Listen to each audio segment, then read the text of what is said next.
大家好，我是王九，欢迎收看本期小白测评。折叠屏手机我们聊了不少了啊，其实基本上每个我们应该都出了单独的视频，但之前的内容中呢，比较集中在折叠屏的软件和 ID 或者说折痕这些方面。小白测评数据库之前对于折叠屏的测试流程基本上只有一个专项的续航测试是专门为折叠屏出的，比如说游戏的帧率啊、游戏的体验啊、跑分啊，还有充电这些方面呢，数据库还不是特别完善。但作为你趁手的科技数码工具人啊，这哪能行呢？本期视频我们就集中补齐一下，全面完善一下小白测评数据库针对折叠屏的专项测试和数据。蓝场发完之后，参赛选手这次是齐了啊 ，Mate X2、Mix Fold、Rode Magic V、三星 Z Fold 3、OPPO Find N 还有 vivo 的 X Fold 这6台机器，它们的发布时间、处理器还有当前的价格都不相同，成绩自然相对来说会有比较大的差距。大家理性看待，着重看一下自己关注的机型，对比的话其实意义并不大。不关重点，小白测评折叠屏数据专题马上开始。第一部分纸面数据，娱乐兔2款骁龙8的折叠屏 X Fold 101万加分数最高，而荣耀偏低。同样骁龙8却只有87万加，和其他888的机型都拉不开什么太大差距。三星和小米则是没有突破80万分，而搭载麒麟9000的华为 Mate X2 由于是前年的芯片了73万加，和后来这些100万机型差距确实不小了。天玑这边目前还没有折叠旗舰。CPU 测试Geekbench多核方面都差不太多啊，单核性能释放最高的也是最新发布的骁龙8 X Fold， 多核上则是888的 Z Fold 3，而 Mix Fold 的单核多核都是最低的，单核只有865，多核3364啊，确实挺保守。同样 Mate X2 的单核分数也没能突破1000分。GPU 测试 3DMark Wildlife 差距就很明显了，两款骁龙8没啥意外啊，都在1万加。麒麟9000 D3 领先于888的机型啊，只不过和前2名的差距较大，而小米4462。存储读写上 Mate X2 持续读取1983最高啊，其次是 Find N 的1980，小幅领先其他选手。持续写入上 X Fold 1445都高于其他选手。同为骁龙8的 Magic V 啊，只有1187，也是偏保守的，落后于华为。三星、小米的持续读取和写入这2款机型都比较低啊。随机读取方面，荣耀和小米这俩，一个239，一个是238，难兄难弟，大家可以打在公屏上。随机写入方面，vivo 389，其他机型都没有什么明显的差距。第二部分游戏实测，这个时候弹幕有小伙伴可能会说啊，折叠屏买了谁打游戏啊？但是随着折叠屏价格的不断下探啊，用的人肯定会越来越多，游戏普及也是必然。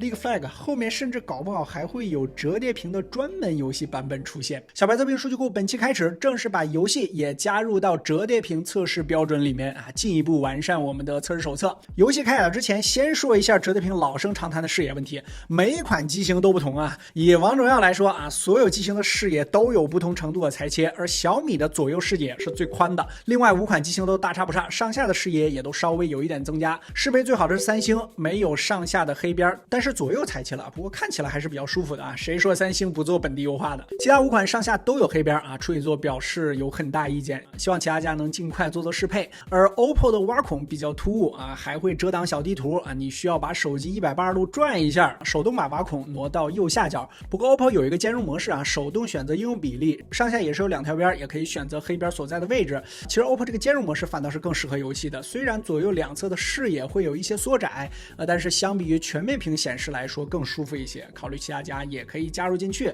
游戏方面，折叠屏我们就全部统一为内屏打游戏了，因为外屏有些机型确实很难受。哎呀，搞得我就挺尴尬啊。首先是王者荣耀啊，因为折叠屏确实少啊，所以各家高帧率适配情况也都不一样。这次我们下了大功夫啊，把60、90、120各自全部都跑了一遍啊，方便大家对比参考。确实花了挺长时间。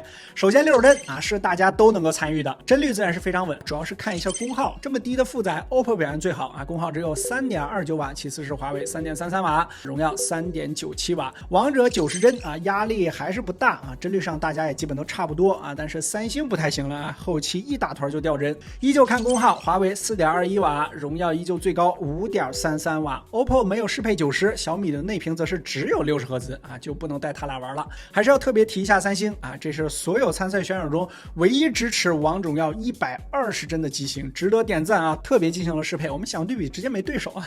平均帧率114.7啊，但是波动达到了惊人的40.8，这波动确实挺严重的。稍微有波团团战就会掉帧。我们实测的小伙伴表示在测试的时候稍有些崩溃。不过三星也算是用帧率适配告诉你，折叠屏也是可以用来打游戏的，虽然体验还不是太佳。除了 OPPO 之外啊，支持的都适配了90帧。OPPO 的宣传语还是从尝鲜到常用，这90可是不太够常用的。希望支持的和后续发布的机型也都能尽快适配120。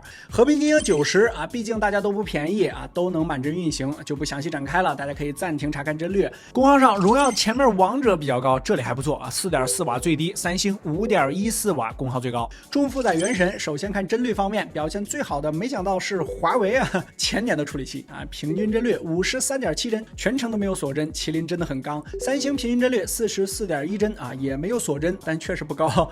其余4款机型都出现了不同程度的锁帧啊，小米平均帧率32.3，开局只有不到2分钟的60帧体验卡，之后就降到了45，6分多钟的时候跌至30多。当然也必须要说一下啊，小米的价格目前也是最便宜的，而 OPPO 在游戏刚开始的时候有2分多钟的60帧啊，之后就降到了50，最后锁定在了45帧，中间有2次明显的卡顿。荣耀在我们这次的最新版本测试中，帧率锁定在了45帧啊，全程比较稳定。vivo 这次和之前实测一样啊，采用的也是锁帧率保稳定性的策略啊，但是中间还是会突然出现60帧体验卡，没什么太大变化。华为的功耗和帧率一样啊，都是最高的，达到了7.59瓦啊，有得就有失。三星的原神功耗比吃鸡都要低啊，只有4.51瓦，体验方面也就差点意思了。小米则是帧率低，不过啊，人功耗还高，达到了6.86瓦。其他3款机型的功耗在4.9瓦左右，表现都 OK。温度方面，华为依旧最高，正反最高温度达到了49.92度。好在折叠屏的机身比较大啊，烫手的感觉没有那么明显。小米的正面最高温度也达到了48.3，最冷静的也是最新发布的 vivo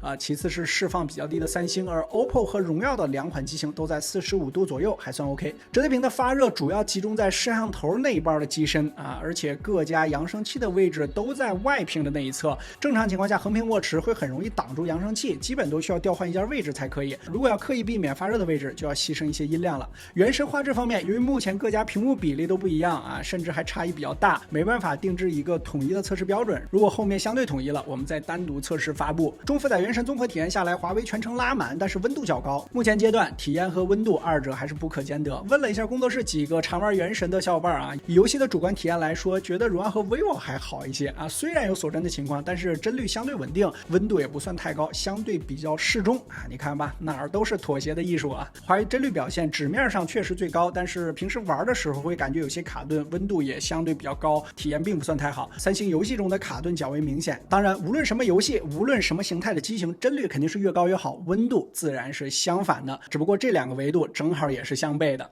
本期我们单独说一下折叠屏的游戏工具箱啊，除了三星没有之外，华为和荣耀特别简洁，这2家不能说是很像啊，只能说是一模一样。性能模式的选项，息屏挂机、游戏变声、4D 震感等专门为游戏服务的功能都没有。OPPO 和 vivo 2家显得都比较直观，功能也比较多。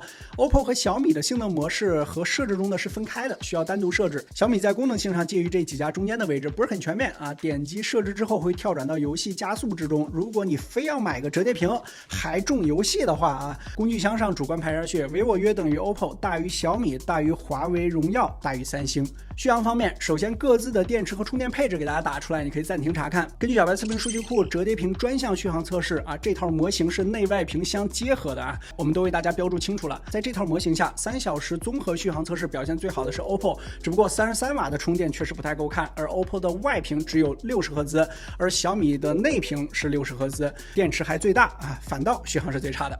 5小时重度续航测试坚持了4小时32分钟，而前面一直表现不错的 vivo 啊，也是骁龙8加上屏幕配置啊，续航有些小拉，也只坚持到了4小时51分钟，没撑过5小时续航测试。充电方面，首先是半小时充入电量，2个66瓦的机型，荣耀87%， vivo83%， 小米67瓦充到了72%，当然它的电池容量也最大。而三星的25瓦和 OPPO 的33瓦这俩小水管属实有些低啊。完全充满时间最快的是 vivo， 当然它电池也不太大，51分分钟，荣耀和小米在1个小时左右，华为和 OPPO 在70分钟左右，三星的25瓦小水管用时87分钟，属实是慢了。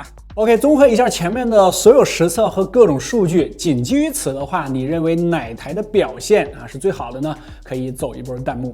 我们内部自己其实也评选了一下啊，这个最后华为和 vivo 的票数相对来说比较高。折叠屏由于开创了新的手机形态，其实一直都不缺乏关注度。而普通大众用户想要用折叠屏当主力机价格高软件适配慢折痕很别扭这些都是显而易见的问题。但最重要的价格今年开始其实后面的机型我们也侧面了解了一下都有下探的趋势。由于折叠屏这个形态各家都还在探索之中整个行业都没有整理出一套标准，比例不统一，软件厂商没办法统一进行适配，只能是手机厂商去主动进行软件适配跟 Pad 类的产品一样需要耗费大量的时间。只有主流产品的价格与大众消费水平形成正比的时候，比较实惠的产品出现，才会实现真正的技术普惠。试想一下，当前的折叠屏旗舰价格如果达到5000块钱以内的时候，和同为5000元档位的这些传统的直屏旗舰，这两个类别你会选谁呢？我想那个时候厂商就不需要费劲的去推动软件适配了，大家都会主动适配折叠形态了。